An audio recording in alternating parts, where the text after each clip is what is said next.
కూడా సమాచారము వెళ్ళిపోయింది. When you walk with the lord every day, it has a tremendous impact.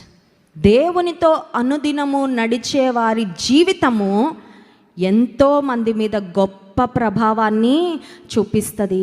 అందుకే research scholars ఏమంటారంటే, ఈ భూమి మీద ఊపిరి కలిగి ఉన్న ప్రతి ఒక్క వ్యక్తి, ఈ భూమి మీద పుట్టిన కన్నులు తెరచిన ప్రతి వ్యక్తి తను మరణించే లోపుగా directly or indirectly they will influence 10,000 people అంట. ఇది చాలా ఆసక్తికరంగా అనిపిస్తుందండి. ఈ భూమి మీద ఊపిరి పొంది బ్రతికే ప్రతి మనిషి తాను జీవించిన కాలంలో డైరెక్ట్గా కానీ ఇండైరెక్ట్గా కానీ 10,000 మందిని ప్రభావితము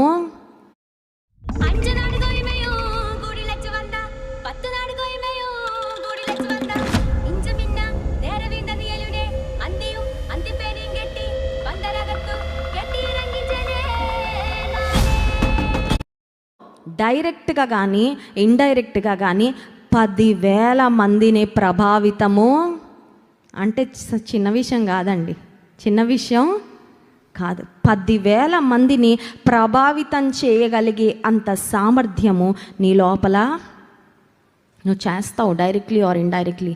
అది మంచికైనా చెడుకైనా, అది దైవికంగా అయినా దేవునికి దూరంగా అయినా, వాట్ ఎవర్ ఇట్ ఇస్. కాబట్టి ఎప్పుడు తక్కువ అంచనా వేయద్దు. You have the power to influence. ఇతరులను ప్రభావితం చేయగలిగే శక్తి, సామర్థ్యము దేవుడు నీలో నాలో పెట్టారు. నమ్మిన వారి స్తోత్రం చెప్దాం. హల్లెలూయా. దానియేలు ప్రభావితం చేశాడా? రాజా నీ కొరకు నేను ప్రార్థన చేస్తానని ఎప్పుడైనా అన్నాడా?